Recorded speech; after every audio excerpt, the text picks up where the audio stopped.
জনপদ কাটোয়া। আর এই কাটোয়ার নামের সঙ্গে ওতপ্রোতভাবে জড়িয়ে রয়েছে কাটোয়ার কার্তিক লড়াই। যে কার্তিক লড়াই আজ কয়েকশো বছর ধরে চলে আসছে এই কাটোয়া শহরে। যেটা জানা যায় অষ্টাদশ শতাব্দীতে এই কাটোয়া শহরের নাম ছিল গঞ্জ মুর্শেদপুর। তারপর থেকেই কিন্তু এখানে সেই মুর্শেদ আলী খাঁয়ের আমল থেকেই শুরু হয় কাটোয়ায় কার্তিক লড়াই। অষ্টাদশ শতাব্দীতে যখন এই কাটোয়া শহরে কার্তিক পুজোর সূচনা হয় তখন দেখা যেত বাবুদের যে কম্পিটিশান, অর্থাৎ এক বাবু অপরকে কিভাবে টেক্কা দেবে, যে বাবুরা কিভাবে লেঠেল নিয়ে তাদের যে ঠাকুর সেই ঠাকুরকে নিয়ে যাবে, অন্য বাবু আর কত বেশি লেঠেল আনতে পারে, তাদের যে আলোকসজ্জা তখন বলতে হ্যাচাক, সেই হ্যাচাকের আলো কার কত বেশি, এই নিয়ে প্রতিযোগিতা হতো। একটি সরু রাস্তা দিয়ে একদিক থেকে আসতো ঠাকুর, অপর দিক থেকে ঠাকুর যেত। সেই যাওয়া আসাকে কেন্দ্র করে যে একটা সম প্রতিযোগিতা হতো তাকেই কিন্তু বলা হতো কাটোয়ার কার্তিক লড়াই।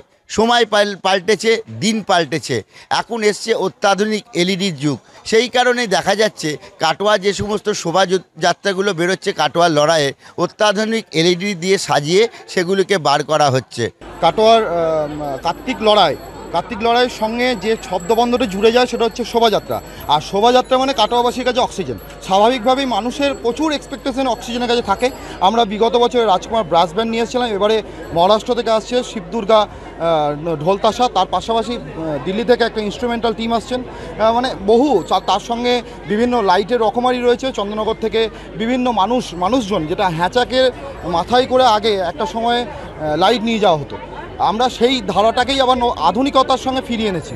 এই কাটোয়া শহরে কার্তিক লড়াই দেখতে শুধু যে বর্ধমান জেলার লোক নয়, জেলার বাইরে থেকে আসে বহু পুণ্যার্থী।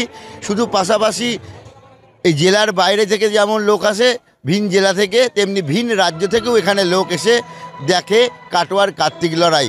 যে কার্তিক লড়াইয়ে দেখতে কয়েক লক্ষ মানুষের সমাগম হয়, আর সেই সমাগমকে ম্যানেজ করতে মোতায়েন করা হয় কয়েক হাজার পুলিশ। কাটোয়ায় খুব ভালো ঠাকুর হয়, কার্তিক লড়াই খুব ধুম।